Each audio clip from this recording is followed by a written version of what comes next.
दोस्तों, कभी कभी हम जो सुनते और समझते हैं वह पूरी तरह सत्य नहीं होता।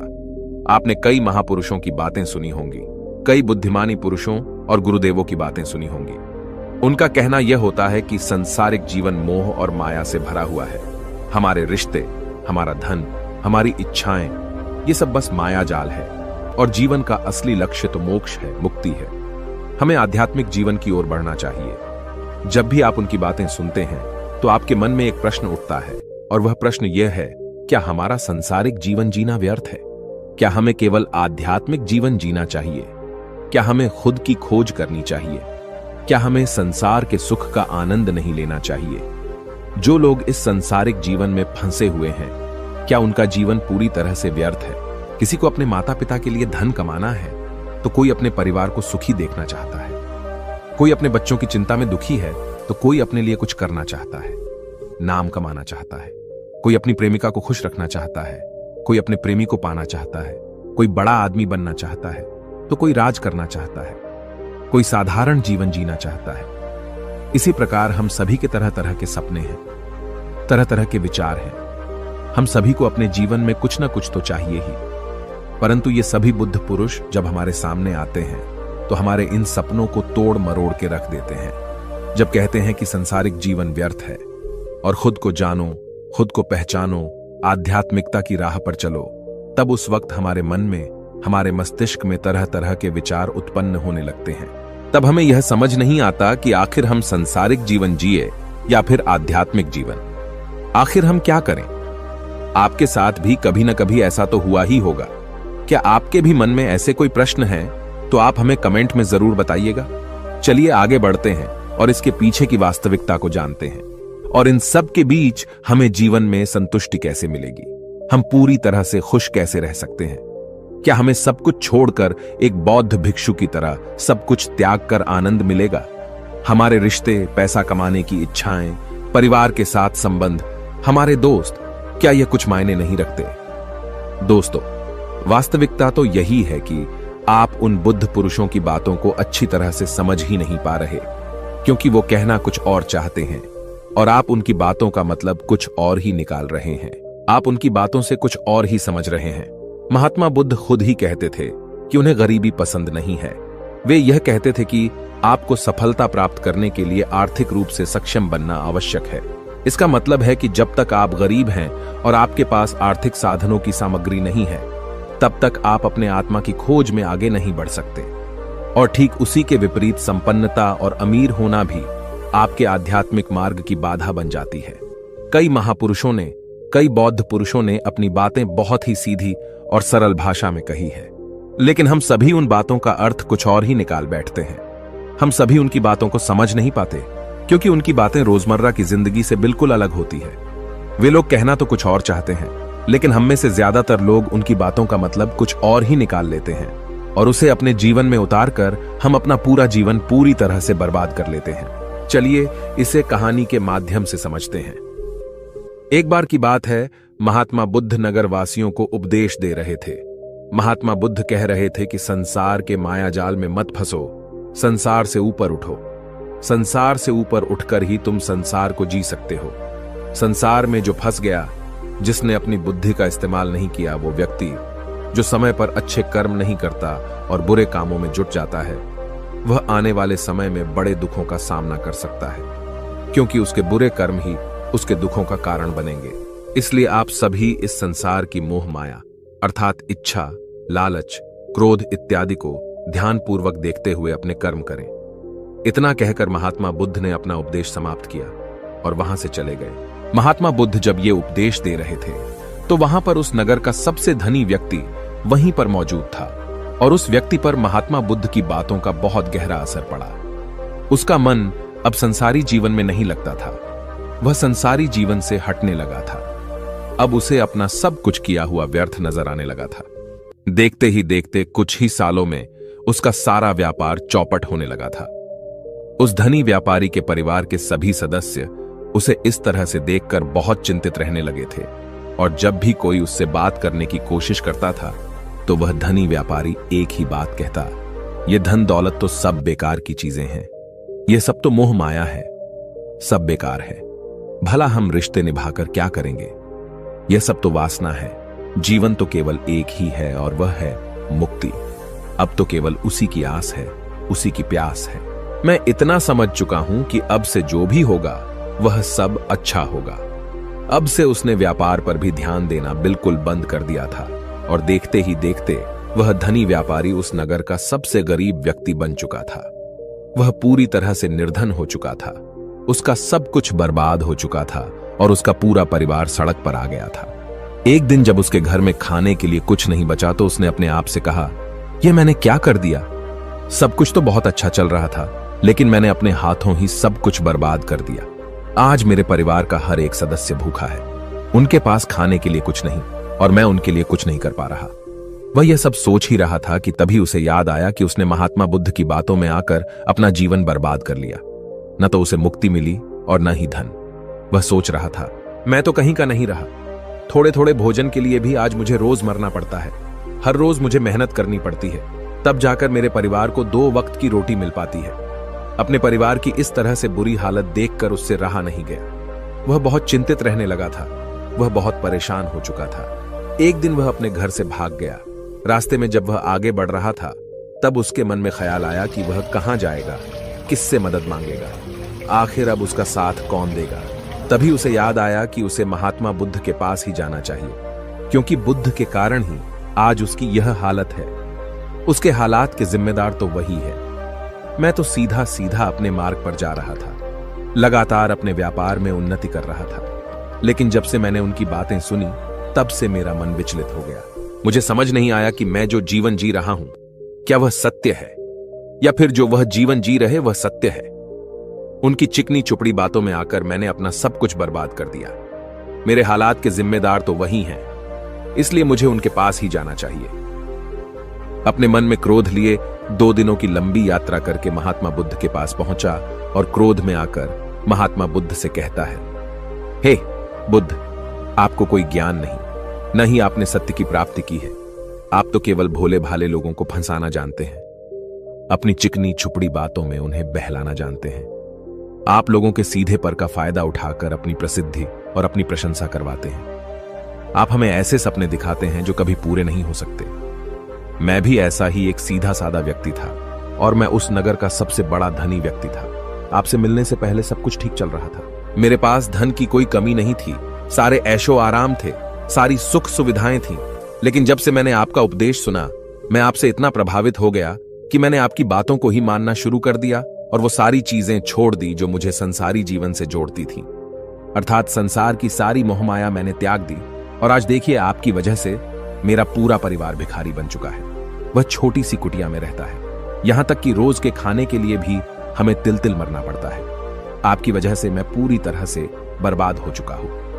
उस व्यक्ति के इतना कहने के बाद महात्मा बुद्ध शांति से मुस्कुराते हुए उस व्यक्ति से कहते हैं, आखिर तुम्हारे साथ क्या हुआ है और तुमने मेरी बातों का क्या मतलब निकाला? इस पर वह व्यक्ति महात्मा बुद्ध को सारी बातें बता देता है। आप कहते हैं कि धन दौलत की इच्छा करना, ये कामना, ये वासना से बुरी है। आप संसारिक जीवन को बुरा कहते हैं और खुद इस संसार में आकर भिक्षा मांगते हैं। आप आध्यात्मिक जीवन को अच्छा बताते हैं, किंतु मेरा एक प्रश्न है, इस आध्यात्मिक जीवन से हमें क्या मिलता है? इससे हमें क्या लाभ? आपने कहा था कि हमें आध्यात्मिक जीवन से सुख प्राप्त होता है, लेकिन मैंने तो जब से आध्यात्मिक जीवन अपनाया है तब से मुझे केवल दुख ही दुख मिला है। यहां तक कि मेरे पास जो कुछ भी था वह भी सब मैं खो बैठा हूं। आप लोगों को झूठा सुख दिखाकर उन्हें अंधकार में ढकेल देते हैं। क्या यह वास्तविकता नहीं है? इस पर महात्मा बुद्ध मुस्कुराते हुए उस व्यक्ति से कहते हैं, बेटा, तुम बहुत दूर से आए हो, अभी तुम विश्राम कर। रात को आकर मैं तुम्हें तुम्हारे सभी प्रश्नों का जवाब दे दूंगा। पहले तो उस व्यक्ति ने इनकार किया, लेकिन महात्मा बुद्ध के आग्रह पर वह व्यक्ति महात्मा बुद्ध की बात मान गया और आश्रम में जाकर विश्राम करने लगा। रात्रि के बाद महात्मा बुद्ध उस व्यक्ति के पास आए और कहा, बेटा, मैंने एक व्यक्ति की बात सुनी। वह कह रहा था कि एक हाथी हवा में उड़ रहा था और वह अपने पर तेजी से मारता हुआ हवा में चला जा रहा था। उसने तो यह भी देखा कि एक बड़ी मछली अपने पैरों से जमीन पर चल रही थी और एक कुत्ता समुद्र की गहराइयों में सांस ले रहा था। इतना कहकर महात्मा बुद्ध शांत हो गए। वो व्यक्ति महात्मा बुद्ध की सारी बातें सुनकर महात्मा बुद्ध से कहता है, हे तथागत, उसके आगे क्या हुआ? आखिर आप चुप क्यों हो गए? तभी महात्मा बुद्ध उस व्यक्ति को समझाते हुए कहते हैं, बेटा, क्या तुम्हें लगता है कि ऐसा वास्तव में हो सकता है? इस पर व्यक्ति जवाब देते हुए कहता है, बुद्ध, अगर आप कह रहे हैं तो यह अवश्य ही सच होगा, क्योंकि आप इतने बड़े ज्ञानी हैं। आपने सत्य की प्राप्ति की है, तो आपके मुख से निकला हुआ हर एक शब्द तो सत्य ही होगा। तभी महात्मा बुद्ध मुस्कुराते हुए उस व्यक्ति से कहते हैं, बेटा, क्या तुमने कभी पहले ऐसा कभी होते हुए देखा है? क्या तुमने कभी किसी हाथी को देखा है जो पर के साथ हवा में तेजी से उड़ता जा रहा हो? इसके जवाब में वह व्यक्ति कहता है, तथागत, मैंने तो कभी नहीं देखा। तभी महात्मा बुद्ध कहते हैं, तुमने मुझसे प्रश्न क्यों नहीं किया कि आखिर वह हाथी आकाश में कैसे उड़ सकता है? इसके जवाब में व्यक्ति कहता है, हे तथागत, आपके मुख से सुनकर मुझे ऐसा लगा कि मानो वह सत्य हो, और आप कह रहे हैं तो यह सत्य ही होगा, इसलिए मैंने आपसे एक भी बार प्रश्न नहीं किया। तभी महात्मा बुद्ध उस व्यक्ति को समझाते हुए कहते थे, कभी किसी की बातों पर मत जाना, बल्कि खुद विचार करो। स्वयं सोचो कि उस बात में कितनी सच्चाई है। जो व्यक्ति कह रहा है, क्या वह सच है? आखिर वह कहना क्या चाहता है?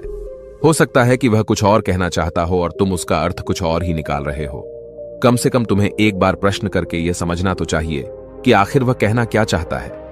अगर तुम मुझसे पूछते कि आखिर वह हाथी हवा में कैसे उड़ सकता है, तो इसका जवाब मैं तुम्हें अवश्य देता। मैं तुम्हें ऐसा बताता कि एक छोटा सा बच्चा अपने खिलौनों के साथ खेल रहा है। वह हाथी को हवा में उड़ा रहा है और कुत्ते को पानी में डूबा रहा है, और रही बात मछली की, तो वह उसे जमीन पर चला रहा है। क्या ऐसा संभव नहीं हो सकता? इसके जवाब में व्यक्ति कहता है, हाँ, बिल्कुल ऐसा हो सकता है कि महात्मा बुद्ध उस व्यक्ति को कहते हैं, इसी प्रकार मैं कभी किसी को निर्धन या गरीब होने के लिए नहीं कहता। निर्धनता या गरीबी तुम्हारे विकास में बाधक बन जाती है, जिससे तुम और कुछ नहीं सोच पाते, न ही कुछ समझ पाते हो। इन भिक्षुओं को देखो, जब इन्हें भोजन की आवश्यकता होती है तो ये भिक्षा मांगने के लिए निकल पड़ते हैं, लेकिन यह भिक्षा कहां से आती है? इसके जवाब में व्यक्ति कहता है, हे तथागत, हर कोई रोज मेहनत करता है ताकि उसके परिवार का पालन पोषण हो सके, और जो वह मेहनत करता है उसके बदले में उसे कुछ पैसे मिलते हैं।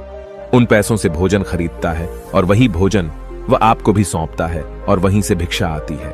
तभी महात्मा बुद्ध उस व्यक्ति से एक और प्रश्न करते हैं, बेटा, यह बात तो सत्य है, लेकिन तुम क्या मुझे यह बता सकते हो कि आखिर यह धन कहां से आता है? इसका जवाब देते हुए व्यक्ति कहता है, हे तथागत, धन तो सभी लोग अर्जित करते हैं, सभी कमाते हैं।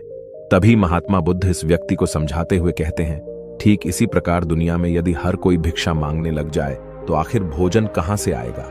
अनाज कौन उगाएगा? व्यापार कौन करेगा? और लोगों की रक्षा के लिए धन कहां से इकट्ठा होगा? लोगों की जरूरतें कैसे पूरी होगी? यह सुनकर व्यक्ति थोड़ा सा अचरज में पड़ गया और महात्मा बुद्ध से कहता है, किंतु हे तथागत, आप ही तो कहते हैं कि मनुष्य की इच्छा, कामना और वासना, लालच और क्रोध, ये सभी मनुष्य के विकार हैं और हमें इनसे दूर रहना चाहिए, तभी वह आत्मज्ञानी कहलाता है। तभी महात्मा बुद्ध कहते हैं, बेटा, मैं तो अभी भी यही कह रहा हूं कि मनुष्य को इन सब चीजों से दूर रहना चाहिए। इस पर व्यक्ति महात्मा बुद्ध की बात काटते हुए कहता है, हे तथागत, पर दुनिया तो इसी पर चल रही है, इसके बिना भला यह संसार कैसे चल सकता है? हर किसी को पैसों की जरूरत है, बिना पैसों के वह अपने परिवार को नहीं चला सकता, वह अपने परिवार का पालन पोषण नहीं कर सकता, वह अपने परिवार के लिए भोजन नहीं ला सकता, और यदि वह पैसे नहीं कमाएगा तो वह भूखा मर जाएगा। तभी महात्मा बुद्ध कहते हैं, बेटा, यह संसार इन चीजों से नहीं चल रहा, इन चीजों से बिगड़ रहा है। इस पर व्यक्ति कहता है, हे तथागत, आखिर आप क्या कहना चाहते हैं? मैं आपकी बात समझ नहीं पा रहा। संसार में इच्छा, कामना, वासना और क्रोध ही तो है, और जब हम इनका त्याग कर देते हैं तब हम आध्यात्म के मार्ग की ओर आगे बढ़ते हैं, अर्थात मुक्ति के मार्ग पर, यानी कि हम सन्यासी के मार्ग पर चलते हैं। इस पर महात्मा बुद्ध जवाब देते हुए कहते हैं, बेटा, तुमने जो कुछ कहा वह भी एक बहुत बड़ा सत्य है। इच्छा, कामना, वासना और क्रोध, ऐसे ही बुरी भावनाओं को छोड़ देने से हम संसार छोड़कर सन्यासी हो जाते हैं, और इन्हीं सभी चीजों को छोड़कर भी हम संसार में जी सकते हैं, धन कमा सकते हैं, मान, पद, प्रतिष्ठा और सम्मान कमा सकते हैं, क्योंकि हम सब अपना कर्म ही तो कर रहे हैं। एक किसान खेती करता है, पर वह अपनी खेती बिना बुरी भावनाओं के भी कर सकता है। एक व्यापारी व्यापार करता है, और इस व्यापार में चीजों को यहां से वहां पहुंचाना होता है, और वह व्यापारी इन चीजों को बिना बुरी भावना के कर सकता है। ठीक उसी प्रकार एक राजा भी अपनी प्रजा की रक्षा करता है, और वह भी अपने कर्म बिना किसी बुरी भावना के कर सकता है। और एक भिक्षु इन सभी लोगों को सही प्रकार और सही कार्य करने के लिए मार्गदर्शन करते हैं, जो उस भिक्षु का कर्म है, जो उसका कार्य है। और जो व्यक्ति जागृत होकर अपने कर्मों का सही पालन करता है, वास्तविकता में वही सन्यासी है, वही भिक्षु है। क्योंकि हम जो भी कर्म कर रहे हैं वह हमारा इस संसार में रहने के लिए, जीवित होने के लिए, जीवन जीने के लिए केवल एक माध्यम मात्र ही है। उसे छोड़कर हम कुछ भी नहीं पा सकते। और हमारे सभी कर्म करते हुए हमारा मुख्य उद्देश्य जागृत होना है, खुद को पहचानना है, खुद को जानना है। एक बार यदि हमारे भीतर ज्ञान का उदय हो गया, तब हम चाहे जो भी करें, वह फिर संसारी हो या सन्यासी, सब एक ही होते हैं। इस पर व्यक्ति महात्मा बुद्ध से कहता है, हे बुद्ध, किंतु मैंने तो देखा है कि आप अपने संघ में उन लोगों को भी शामिल कर लेते हैं जो लोग अपने परिवार को छोड़कर आए, अपने माता पिता को छोड़कर आए हैं, अपने बीवी बच्चों को छोड़कर आए हैं। क्या आप उनसे कभी यह कहते हैं कि जाकर अपनी जिम्मेदारियां पूरी करो? जाओ, अपनी जिम्मेदारियां संभालो और धन कमाओ, और वहीं पर रहकर तुम आत्मज्ञान प्राप्त करो। उस व्यक्ति के प्रश्न का जवाब देते हुए महात्मा बुद्ध कहते हैं, भक्ति, क्या तुम शांति को हवा में उड़ा सकते हो? इसके जवाब में वह व्यक्ति कहता है, नहीं, मैं नहीं उड़ा सकता। तभी महात्मा बुद्ध कहते हैं, केवल एक बच्चा ही हाथी को हवा में उड़ा सकता है। ठीक उसी प्रकार जिस व्यक्ति को जो बनना है वह तो वह बनकर ही रहेगा। जैसे किसी व्यक्ति को राजा बनना है तो वह राजा बनेगा, किसी व्यक्ति को व्यापारी बनना है तो वह व्यापारी बनेगा। ठीक इसी प्रकार यदि किसी व्यक्ति को आत्मज्ञान की प्राप्ति करनी है तो उसे सब कुछ तो त्यागना ही होगा। आगे महात्मा बुद्ध उस व्यक्ति से कहते हैं, बेटा, क्या तुम सब कुछ छोड़कर आत्मज्ञान के मार्ग पर आगे बढ़ते, या फिर तुम यह सोच रहे थे कि इस रास्ते पर चलकर जीवन आसान हो जाएगा, जो होगा सब अच्छा होगा, सब कुछ अपने आप ही मिलने लगेगा, मुझे तो कुछ करने की आवश्यकता ही नहीं पड़ेगी, सारे दुख दर्द सब कुछ समाप्त हो जाएगा और जीवन में चमत्कार होने लगेगा और अंत में मुक्ति भी मिल जाएगी। महात्मा बुद्ध की यह बात सुनकर उस व्यक्ति को अपनी गलती का एहसास हो गया। पदोन्नति महात्मा बुद्ध के चरणों में गिर पड़ा और कहने लगा, हे तथागत, आप सत्य कहते हैं। मैंने तो कुछ ऐसा ही सोचा था, क्योंकि मेरा व्यापार सही नहीं चल रहा था, तो मुझे लगा कि सब कुछ छोड़कर सब मिल जाएगा, मुझे कुछ करने की आवश्यकता ही नहीं पड़ेगी और मेरे सारे दुख दर्द हमेशा हमेशा के लिए खत्म हो जाएंगे और मैं आत्मज्ञान भी प्राप्त कर पाऊंगा। तभी महात्मा बुद्ध उस व्यक्ति से कहते हैं, बेटा, भिक्षु हो जाना कोई आसान बात नहीं है, इसके लिए सब कुछ त्यागना पड़ता है। एक एक चीज जिसे तुम बहुत प्रेम करते हो, वह सारी चीजें तुमसे एक एक करके दूर हो जाती हैं। तो क्या तुम भिक्षु बनने के लिए तैयार हो? क्या तुम सब कुछ छोड़कर